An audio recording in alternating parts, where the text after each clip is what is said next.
right, well, we'll get started. I think people might slowly come in, but lovely to see you everyone this morning. If you don't know me already, my name is Christine Bird. I am the PCSAS representative from UCLA, one of them, and I'm also the co-editor and co-creator of the PCSAS newsletter. I'm genuinely excited to welcome everybody here today for our first PCSAS Town Hall. So as a reminder, the town hall was inspired by you, the PCSAS representatives, and your desire to learn more about PCSAS as an organization and to connect with PCSAS leadership. So today, we're going to be posing the questions sent in by you, the representatives, to two key PCSAS stakeholders, Joanne Davila, and the board president of PCSAS, and Joe Steinmetz, PCSAS's executive director. I'm just going to take a moment to introduce you to these two incredible folks before we get started. So Dr. Joanne Davila got her PhD in psychology from UCLA. She is a professor of psychology and the chair of the Department of Psychology at Stony Brook University. She served as the DCT for the Stony Brook Clinical Psychology Program for 10 years. And Dr. Davila's experience is in the area of romantic relationships and mental health in adolescents and adults across the gender and sexual identity spectrum. She has published and presented widely in both of these areas. Her work has also been featured in a variety of media outlets and is in a TEDx talk. Dr. Davila is a fellow in APS, ABCT, and the Division 12 of APA, or the Clinical Psychology Division. She was also the former editor of the Journal of Counseling and Clinical Psychology and has served on many other editorial boards and grant review panels. Dr. Davila has also served on numerous boards of major professional associations, including CUDCUP, or the Council of University Directors of Clinical Psychology, the Academy of Psychological Clinical Science, or APCS, the Society for Science of Clinical Psychology, or SSCP, and then for us, the Psychological Clinical Science Accreditation System, or PCSAS. She is dedicated to promoting high quality and social justice-oriented clinical science training. So welcome, Dr. Davila. And then we also want to introduce Dr. Joseph Steinmetz. So Dr. Joseph Steinmetz got his PhD in experimental psychology and behavioral neuroscience from Ohio University.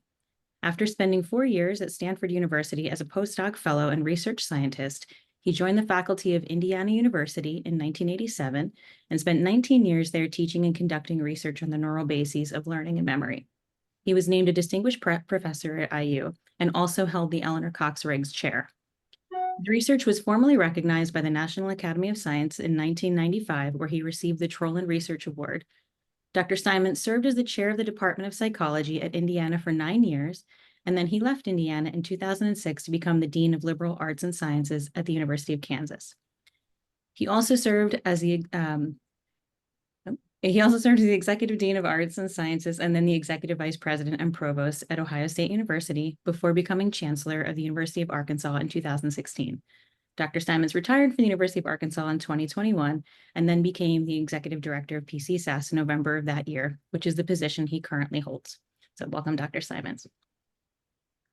I also want to take just a brief second to express my gratitude to my two colleagues whose tireless efforts have made this town hall and all of our other PCSAS student-based initiatives possible. So Tiffany Genzer is also the co-editor and co-creator of PCSAS newsletter, and she's the current PCSAS student board member. Sarah Paul is the current volunteer manager for the PCSAS newsletter, and many of you will be familiar with both of these wonderful people. All right, done with introductions. Just have a couple parts of logistics as we're getting started. So the format of today's discussion will be structured to ensure meaningful and streamlined engagement. So Joe and Joanne will be addressing the questions that are supplied by all of you from both you and your colleagues from various PCSAS universities. We thank you ahead of time for sending these questions, and the richness of these questions really reflect the diversity of thought and curiosity that defines our PCSAS community. We've gathered these questions in advance, again, to foster streamlined discussion. So we won't be taking additional questions during the town hall, but I do encourage you to use the chat function if you seek clarification on any of the points discussed. So Sarah Paul will be moderating the chat and will relay these inquiries to the speakers who may be able to respond verbally to their choosing. Okay. And then following today's meeting, we will be sending out a survey to gauge your experience and perspectives on this town hall. We want it to be useful to you, so we want to find out if it was useful to you and whether or not we want to do it again. The survey will also include an opportunity for you to pose additional questions that you may have after the town hall. And potentially we could always hold a follow-up town hall. And as always, your feedback is invaluable. We strive to enhance our offerings and ensure they align with your needs and aspirations. So please keep us posted. And finally, as you probably saw coming in, the session is being recorded. And so we do ask that everyone stay on mute. Please use the chat function for any clarification questions. And we will try to put the recording on the PCSAS website for any students who have missed the event and for future students to understand more about PCSAS. So once again, thank you for all of the questions that you submitted, for your interest, and then also your attendance in today's town hall. And I think we're ready to get started then.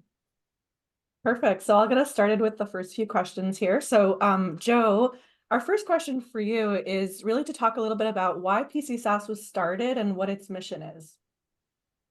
Thank you very much. I also want to thank Christine, Tiffany, and Sarah for their work of putting this together. It's a first for us, but I think very important. And then to welcome everybody here. We hope we can answer some of the questions that you might have about PCSAS and the purpose of the organization, et cetera. So how did PCSAS get started? Well, I'll say a few words about accreditation in general and its history in psychology. The accreditation process actually began shortly after World War II, when the Veterans Administration led an effort to sort of credentialize psychologists that were treating many of the GIs and their families that were returning from World War II. And so the early system of accreditation was created at that time by the American Psychological Association. And that system still exists today and has been in place regardless, with very little change over that period of time. Starting in, I would say, the late 1980s and the early 1990s, there became a dissatisfaction with that system by many institutions that had programs around the country. So there was a meeting in the early 1990s, attended by 140 to 150 stakeholders, mostly directors of clinical training, as well as department chairs and other leadership from a variety of different kinds of psychological or clinical science and clinical psychology programs. And so the meeting was really there because there was this dissatisfaction, I think, with the current system that existed. And I'd say there were a few points that came out about that dissatisfaction. One was the use of what was considered a one-size-fits-all system in accreditation. So it didn't matter if you were a very large program at a Research One university or a small private program somewhere without a research focus, the analysis of the programs were basically the same. And there was also a perceived lack of flexibility in the way those programs were designed and the way that they were actually analyzed. And so the other point that I'll make is I think the people that were at that early meeting believed that the process was very input-based, meaning it was based on a list of courses and some other things that we consider as input variables, and not really much outcome-based. And I think the outcome portion of it became very important over the years, because, to be honest, the outcomes in mental health haven't been very good. Even though since after World War II, there have been systems in place for accrediting institutions that offer this. So I think the group at that meeting decided it was time to rethink the way accreditation and rethink the way that we look at clinical psychology and those outcomes. Hence the development of what became known as a clinical science model. And we'll talk about this model throughout the hour here, but that model is really one that believes in the integration of good, solid scientific research with evidence-based practice that's based on that research. And you should know that, I think, from the programs that you're in, because they are clinical science programs. So the first thing was the creation of the Academy of Clinical Psychological Science, which was a group of programs from around the country that really believed in this clinical science model. And after discussion by that program, it was thought that and an attempt actually to work with APA to make changes in their system that were not fruitful, the decision was made to create an accreditation system, which we call PCSAS, the Psychological Clinical Science Accreditation System. So that's why PCSAS was started. The second portion of the question, I think, is what's actually the mission of that, of PCSAS. Well, first of all, we are an accrediting body. And we try to stay in that particular mode because that's what we're created to do. So what is accreditation in the US? Well, accreditation is really a process of self-review and a peer review that has been designed to improve the academic quality and also the public accountability of both institutions, if we're talking about regional and institution-wide accreditation, as well as programs such as clinical psychology. So that quality review process typically takes place by an accreditor periodically, usually somewhere between 3 years and 10 years, depending on the organization itself. And it typically involves 3 major activities: the creation of a self-study, first of all, by the programs, using a standard of accreditation criterion that's developed by each of the programs. And then secondly, a peer review of that institution or program to gather evidence for that quality based on the self-study and also based typically on a site visit to that particular program. And then finally, a decision or judgment by an accrediting organization such as PCSAS with conditions or no conditions to accredit an institution or program. So this whole process, if you will, creates like a stamp of approval for a program itself. We are accredited by the Council of Higher Education, the Council of Higher Education Association, or CHIA. That is the accreditor of the accreditors. So what we had to do was to create an application that was then reviewed by that national body. And it was created by 3,000 or so higher education institutions over the years to serve in this purpose. So what's our specific mission? The specific mission is really to improve and advance public health by using the accreditation process that promotes the training of psychological clinical science. It's the model that is the hallmark of PCSAS accreditation. So what we're really trying to do is to affirm and train clinical psychologists who can widely disseminate clinical knowledge that is based on scientific research and who can generate new knowledge as well related to mental health at both the basic level, I might add, and at the applied level. And again, we emphasize as an accreditor sort of the public stance this is. The thought is as an accreditor, we owe it to the public to make sure that programs that are out there are doing what they're saying they're doing. So that's our basic history and mission. Thank you, Joe.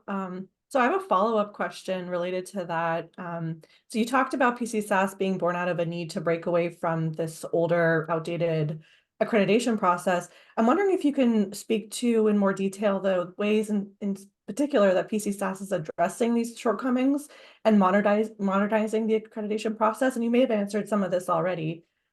Yeah, and I think it's in the way, and I'll get to this a little in more detail a little later, I think, because there was other questions related by this.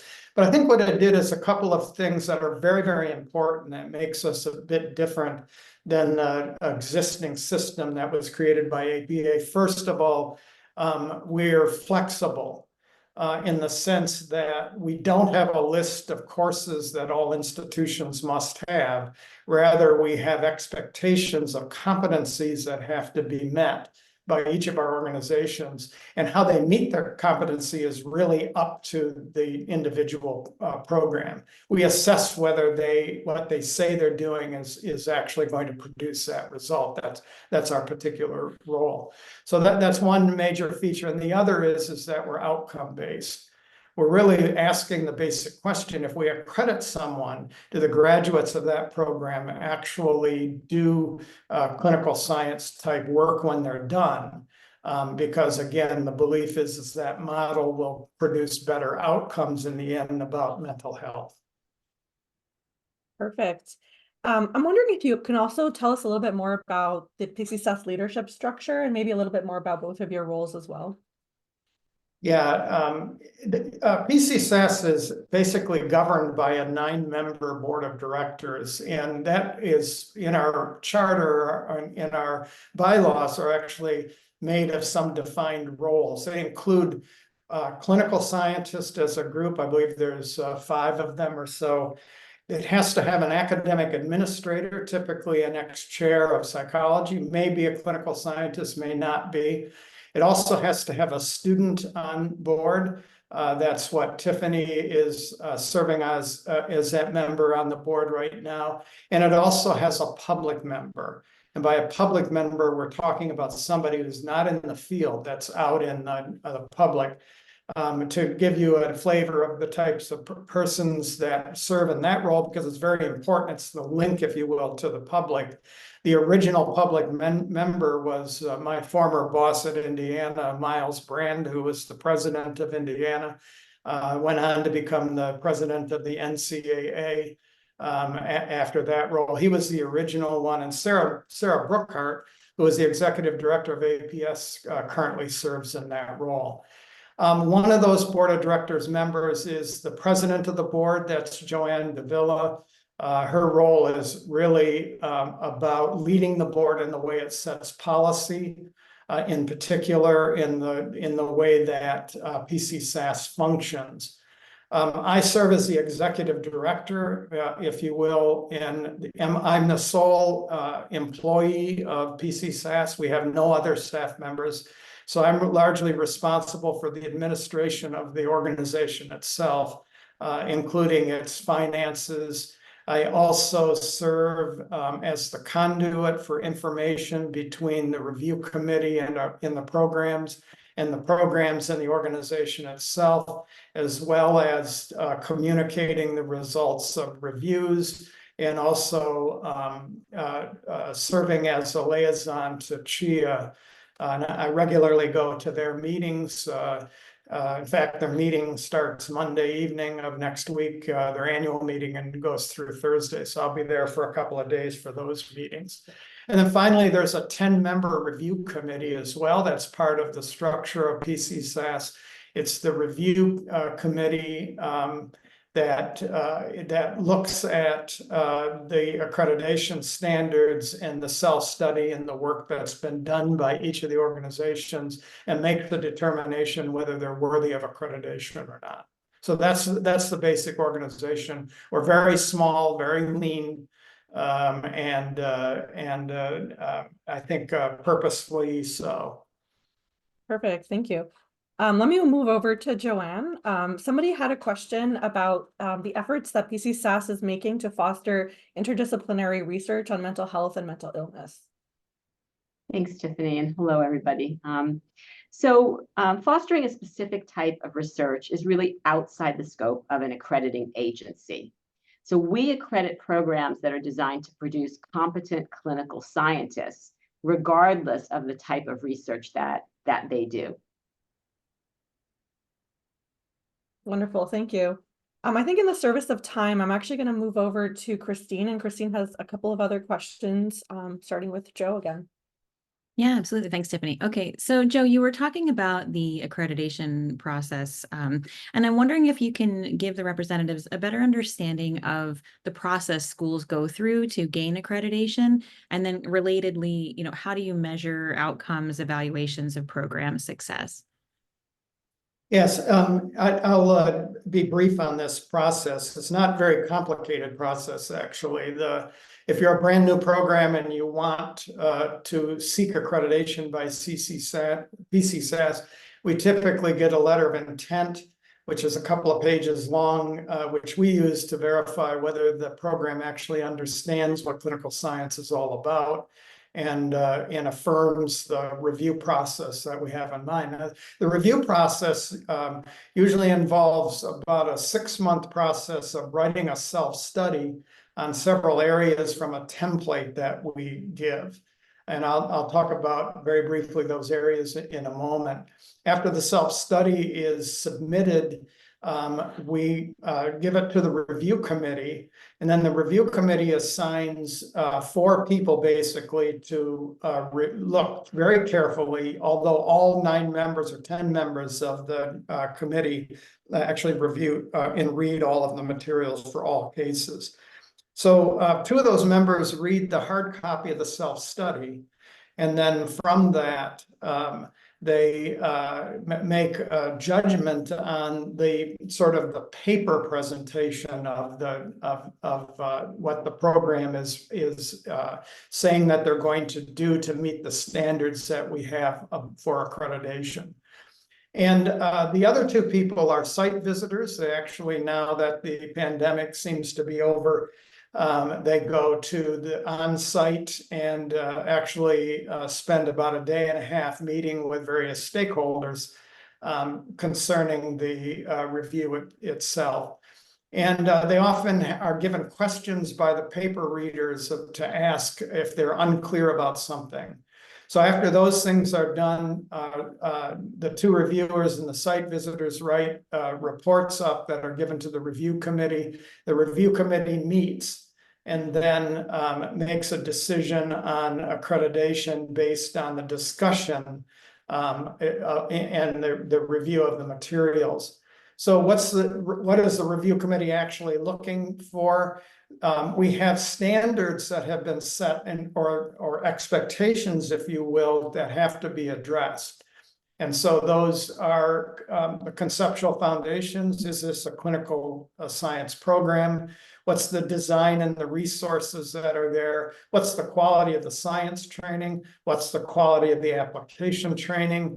What then very, very important for the way PCSAS does their reviews is we look for also quality improvement. Is there a plan in place to continually improve through feedback from students and faculty and administrators about the operation of the program itself? There's a review of the curriculum that's put in place and related programs. And very important among those is the component of diversity, equity, inclusion, and social justice, which gets reviewed as a separate piece during the review process itself. And then finally, there is an outcomes review. So literally, we ask the programs to tell us what their graduates have been doing for the last 10 years.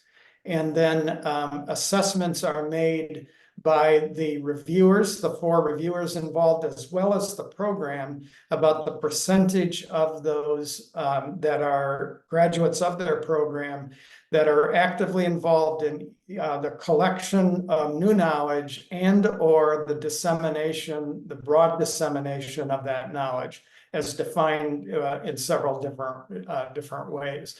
So that's the basic way in which the review process works. Wonderful, Joe. Thank you.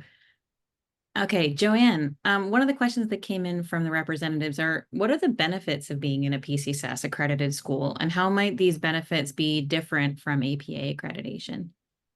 So the key benefit is that when you're in a PCSAS program, you're in a program that has the flexibility to design their training program in the way that they believe will provide the best training experience. So PCSAS programs, as Joe had mentioned, are not held to specific ways of training or specific classes that must be included in the curriculum.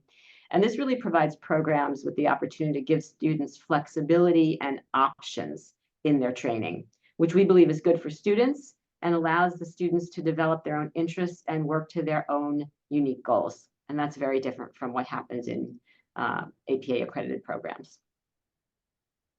And quick clarification from the chat, does PCSAS hold any power to force any changes based on these reviews? To the extent that a program is not reviewed positively? I said, yeah, the answer would be yes. Joe, do you want to add to that?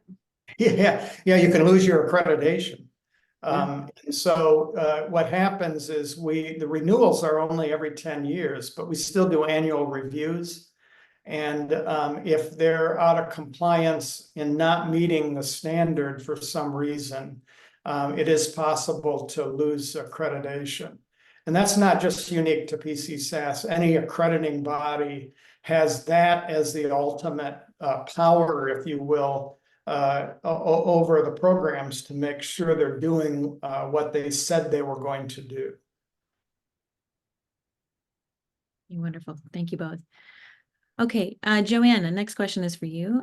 From a student perspective at an institution duly accredited by APA and PCSAS, it sometimes feels like the APA program requirements render irrelevant the benefits of PCSAS, such as reduced course requirements.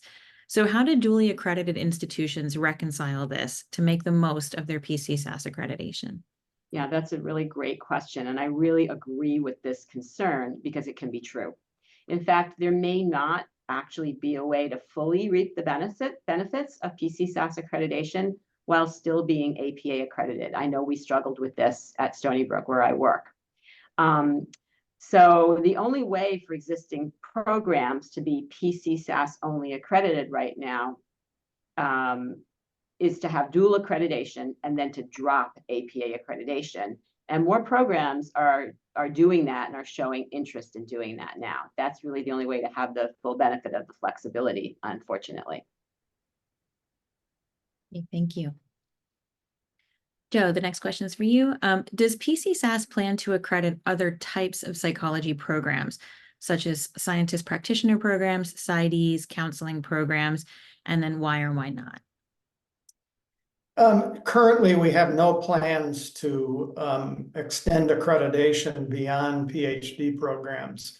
The main reason for that is the clinical science model itself, of course, is widely based on good research practice and the integration of that practice with evidence-based outcomes on application training as well. And so PhD programs are better suited at the current time to meet both of those requirements. And so we have restricted ourselves to those programs and then don't have plans in the near future anyway to extend that to any other kind of program. Thank you. And Joanne, you mentioned this a little bit earlier about people with dual accreditation.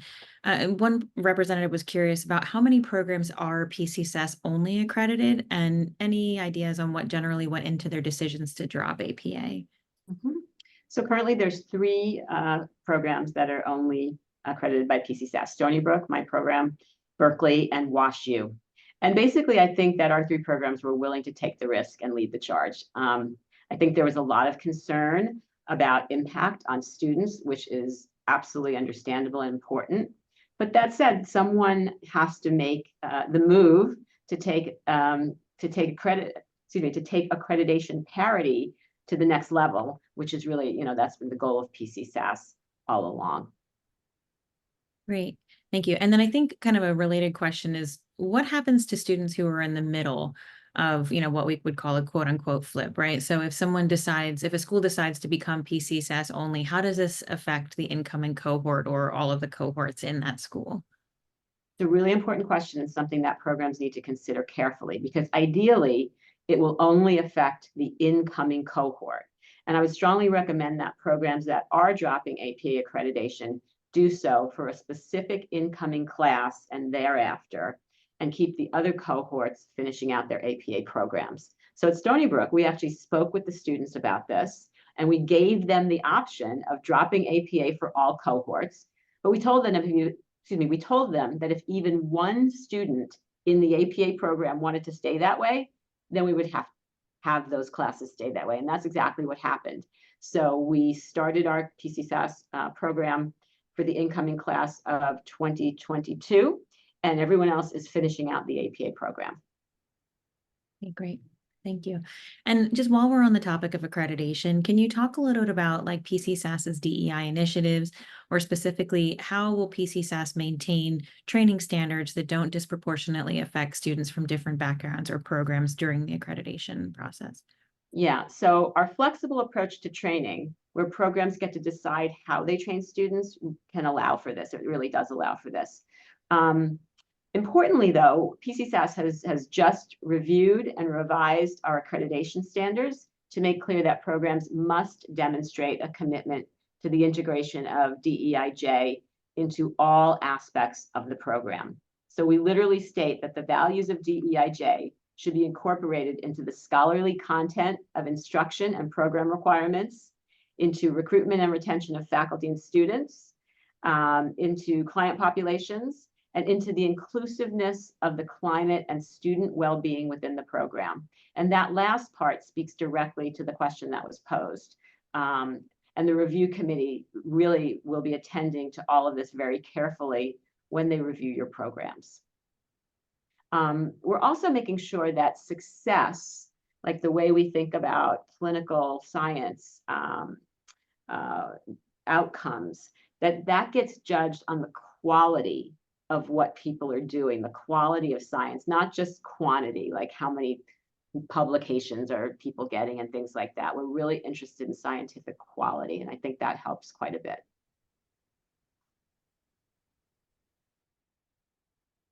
All right, great. Thank you. I'm going to turn it over to Tiffany now to ask questions that were related to internship. Yeah, so we did get quite a few questions about internship, and Joanne, these are all for you. So my first question really is to describe the ways in which PCSAS is involved in supporting students through the internship process. Sure. So actually supporting students through the process is outside the scope of an accrediting body. So we don't actually support students through the process. What PCSAS does is to advocate and to work to make sure that internships will accept PCSAS students.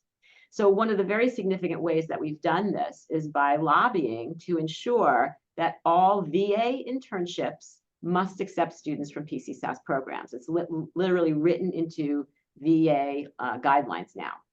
We're also closely monitoring which internships do and do not accept PCSAS students and asking them to consider doing so if they don't. We're working with APIC to make sure that sites know what PCSAS is and have accurate information in their materials about whether they accept PCSAS students. And we're going to list internships that don't accept PCSAS students on our websites so that students will have that information. That's being created right now. May take some time to have an inclusive list, but we're working on it. So those are the ways that we can sort of support internship.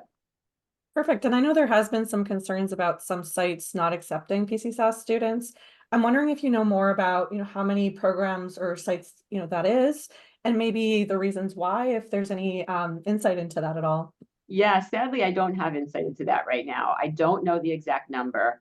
Of the places that I'm aware of, there doesn't seem to be anything particularly thematic about them. But we're in sort of an intensive review process of this right now. So to be continued. Perfect. There's also been some discussion out there about making the internship part of the postdoctoral experience. And so somebody was asking if there are steps that PCSAS is taking to move in that direction. No, there's not. This, again, is something that's outside the scope of an accrediting body. We don't tell the field what to do. We accredit programs to make sure they're doing solid clinical science training. If the field were to move to include internship in a postdoctoral way, then PCSAS would evaluate its accreditation standards accordingly. Perfect. I'm just going to see if there's any other, I think you've answered most of our questions here. I guess this is not a question that's been listed, but as a follow-up, what is the general success rate of students from PCSAS programs in the match process? Extremely high. I don't know the number off the top of my head, but it's very, very high. And that's also true with passing the EPPP licensing exam, like in the 90%. Perfect. So with that said, I know we've had more questions now about the EPPP as well as licensure. And so Christine can kind of take a lead on those. Yeah, absolutely. All right, Joe, you're up again. So questions about licensure parity and the EPPP. So I think the first question that we received was, how do states differ in licensing legislature? Like maybe if you can talk about it, like why or where PCSAS is not recognized. And then what are the issues faced by PCSAS in being recognized for state licensure? Yes, this is probably one of the major areas that we continue to work on, and is somewhat problematic in a way. First of all, there is no national licensing. So the licensing is done by 50 individual states, and there is no federal licensing, so to speak. And so there are, and I've looked at what the requirements are in these 50 states, and what I'll say is there's 50 states and there's at least 50 sets of licensing policies for these particular states. So each one of them are governed by a state licensing or professional board that even those boards are different in the way they're composed state to state and the way they are created state to state.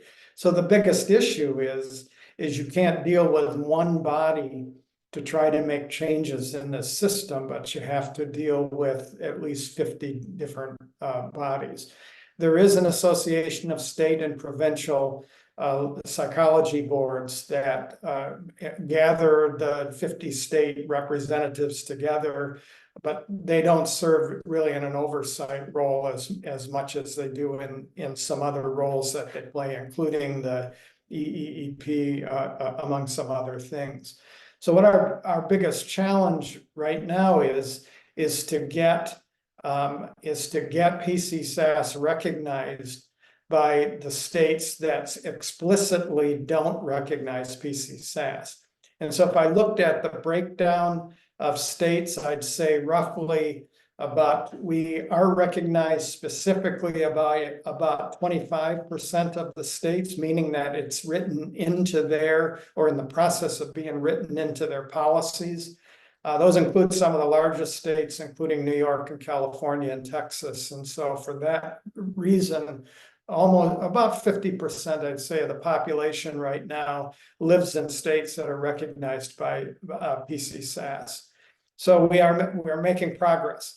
There's about a third of the states that don't have any accreditors that are really identified as necessary. What they say in their policies is that you have to have graduated from an accredited university. So a university that's accredited by one of the 6 regional accreditors, but don't speak to the requirement of having APA accreditation or PCSAS or the Canadian Psychological Association, but have just these general accreditation requirements. The remaining states, and that's about half of them or so, it's hard to estimate the number, specifically require APA accreditation at this point. And so what that means is they expect you automatically can sit for the licensing exam in a way if you graduated from an APA accredited program. So what right now our efforts are to get into as many of the states to get their policies changed as possible. And that's a very slow process because this is state government at its finest or at its worst, depending on how you look at it, in the sense that it's a big bureaucracy. The governing boards are very different state to state, and usually requires that we initiate a process through a program that exists within the state, which then we support in trying to get that parity. We've been successful in several states like Virginia and Pennsylvania and Minnesota and in Texas and a few others where we've gotten involved. But we really literally have to go state by state. With all that said, there are I think it's every state has an alternative pathway to accreditation in addition to the automatic recognition of APA accreditation, meaning that they have a set of courses or requirements that if you have not graduated from one of the APA accredited schools and you meet those, that you can apply for a licensing exam if you meet those particular requirements. What we're doing right now is I'm going to have pretty soon on a state-by-state basis links to the sites for each of these bodies, so students would be able to look at a particular state and then without having to go through the process of finding the websites themselves, and then look at what the requirements are in that particular state.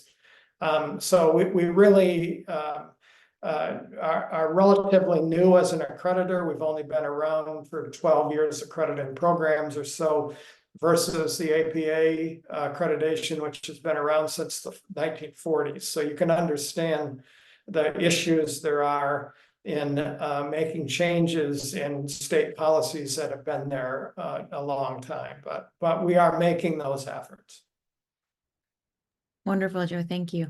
I wonder if you could maybe, I know you said that there was a difference in the schools that have APA and PCSAS accreditation. Can you talk a little bit about how students might be affected differently based on state legislature? And I just wonder also if there's anything that the students could do to get involved with lobbying for state licensure changes.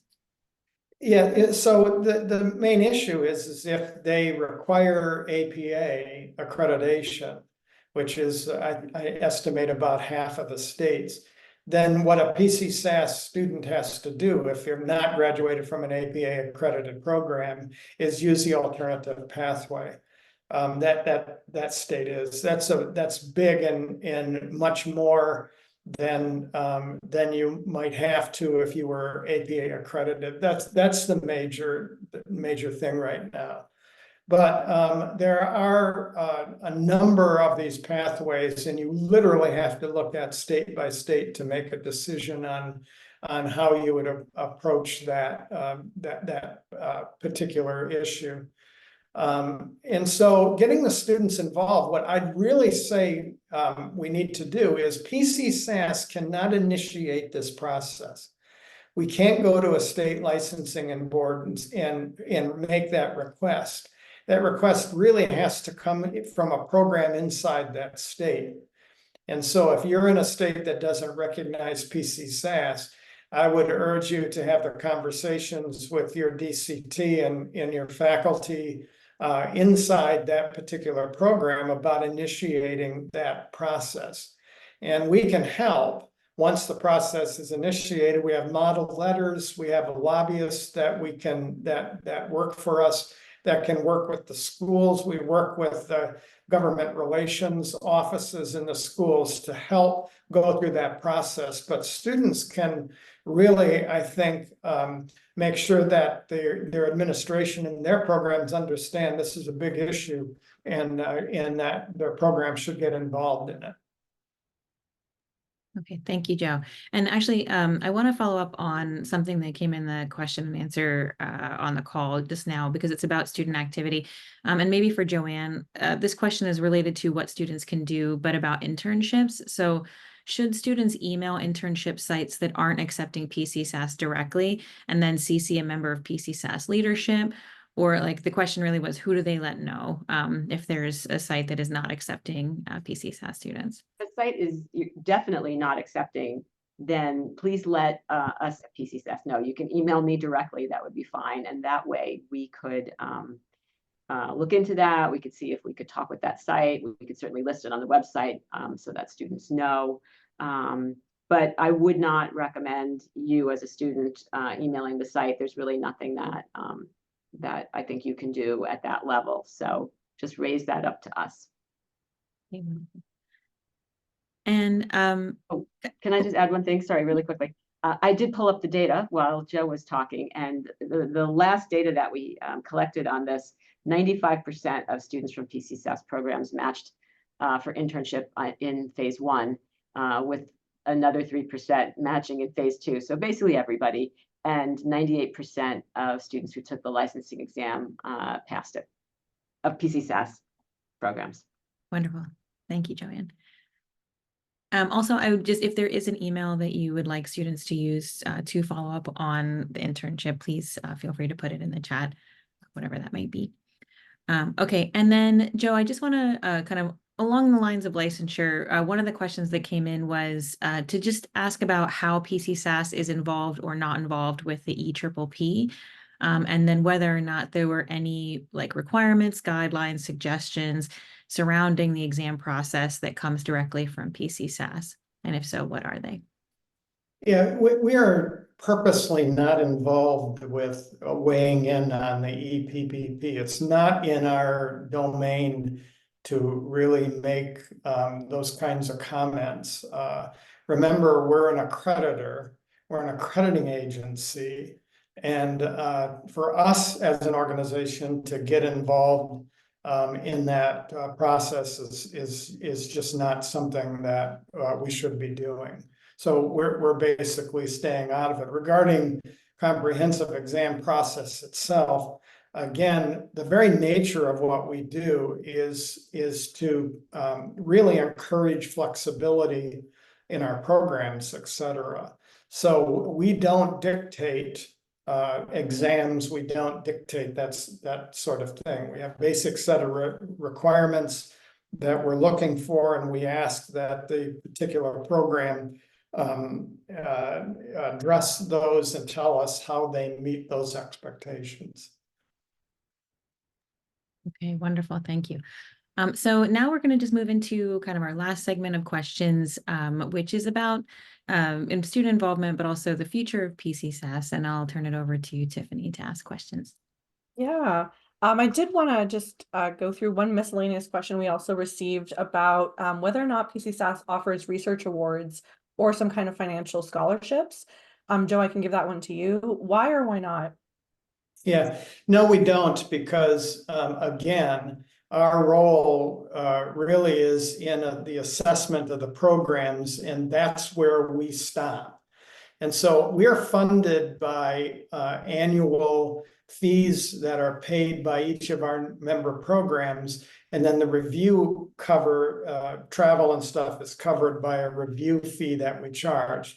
In addition to that, we get a few donations, and we've gotten some grants from organizations that support us annually. So that's our source of revenue. And so our revenue is actually dedicated to meet what our mission is, and that is to accredit and then review for accreditation the programs that are under our umbrella. So offering financial support is beyond that mission. Again, we are an accreditor, and we try to stay true to what that mission is.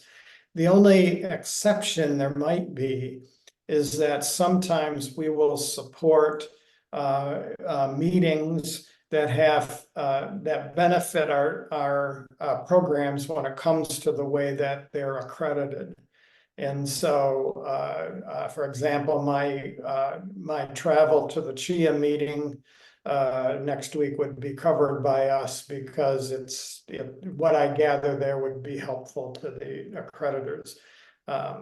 So we just try to stay in what I like to say, stay in our lane as accreditors.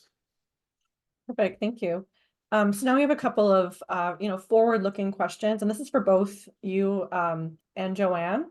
I guess the first question is really, what are the main takeaways that you hope that students would take away from this town hall today? Joanne, I'll let you go first. Sure.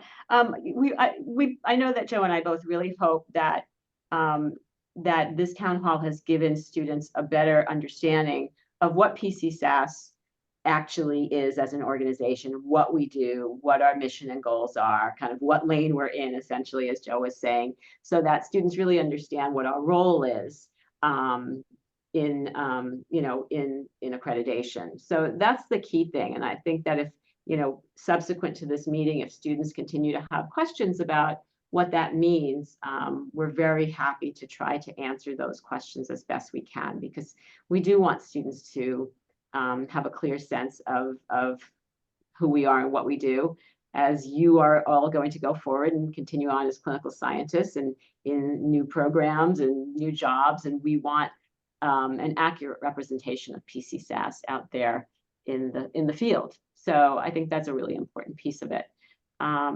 Joe, what would you like to add to that?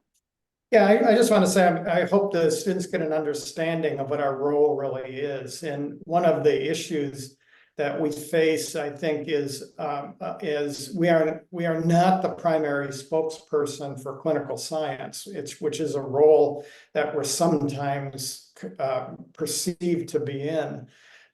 There's a difference in how this accrediting body was formed. The APA accrediting body is part of APA, the organization itself. We have no parent organization per se.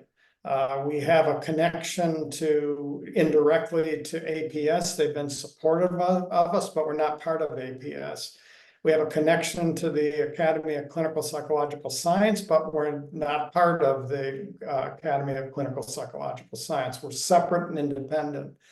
And so I really think going forward, we want to find the spokespersons that out there for the clinical science model, so that we can do the best job that we do in assessing whether or not programs meet the requirements that train clinical scientists like yourself that go out there and are good proponents of that particular model. So I think that's the number one takeaway. I'd say the other thing is we want to do a better job communicating with our constituents, and those include the program directors and the administration of the programs, of course, students. And to that end, we just went through a massive redesign of our website. I encourage you to look at it. It's PCSAS.org. Look at that site. You'll see a new section there that's dedicated to students, which we didn't have on there before. So it's some information. And then I encourage you to let us know what other things we might add to that site that would be beneficial to you, information that you would like to see us have and to be able to put up. The best way to contact me is that the contact us information on the website is my email address. And so if you just simply went to that, you would see a way to send me any questions or anything that you want, any comments, etc. Perfect. I want to just take a moment to see if we had any questions from the chat before we move on. Yes, there is one about going back to what you were saying, Joanne, about the data from internship match rates. Is that reflective of the programs that have already gotten rid of APA, or is that both APA and PCSAS accreditation? I imagine there's not a ton of data yet on the PC only. Yeah, it's the one. I think the data were collected at the time when everybody was, or almost everybody, well, actually everybody in the data set were in the dual accredited programs, because neither Stony Brook nor Berkeley nor WashU has even had anybody go on internship yet. I think this is the first year for the Berkeley program having students from their PCSAS only accredited program go on internship, and Stony Brook will be another couple of years, or another year actually. Yeah. If I will, I can also add that the data that has been collected in the past, and we have some new data coming out in the next month or so that was collected just recently, but the older data also shows the success rate at the licensing exam and internships, et cetera, is around 80% nationally. So, and that includes the PCSAS programs in that number. So you can see that the rate, regardless if you're dually accredited right now, is better for PCSAS programs than it is nationally. Yeah, those data are a few years old, but we're in the process of updating that right now. Wonderful, thank you. So Joe, you already talked a little bit about some of the things that PCSAS is working on, like the new website. I'm curious if there are other things kind of in the works right now. Yeah, I think one of for the future of PCSAS is adding new programs to the number that we already accredit. We accredit 46 programs right now. there's another 6 or 7 programs that are in the application stage somewhere. So that number should be over 50, probably within the next calendar year or so. So that means not only a better health for the PCSAS organization and more clout, if you will, when it comes to internship and licensing, et cetera. But also, I think more importantly, is the ability to champion the clinical science model by having more schools that are actually accredited and are applying that model in a very a good way.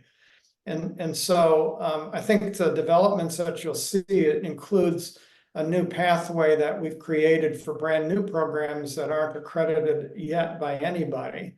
That is a stepped or staged process. So that's a way for us actually to gain additional PCSAS only accredited programs while creating, I think, a larger body of programs that are champion the clinical science method or the clinical science way of educating and training students. And a quick follow-up to that actually from the chat is, what are the general reasons that programs do seek PCSAS accreditation, particularly those that may not intend to drop the APA requirement or the APA accreditation? I'm sorry, did you say particularly those that may not intend? Yes. Mm-hmm. You know, I think that many people really, all of the programs that are PCSAS accredited, all strongly hold and believe firmly in the clinical science model of training. And that's what PCSAS is about. And so programs want to be accredited by an accrediting body that really reflects their values and their training orientation. And I think that was a very strong appeal for people. It is the case that quite a few programs are interested in dropping APA accreditation now and are just figuring out the ways in which to move towards that. So, you know, I think that also was a motivation that eventually they will do that and they'll have the flexibility to train their students how they want to. Perfect. So I think we're right up at the end of time here. So I just wanted to say thank you to everyone. So thank you, Joanne and Joe, for taking the time to have this conversation with us. Obviously, thank you to the student reps. You guys submitted really great questions. And we're all excited to have you guys here and really kind of be part of this conversation.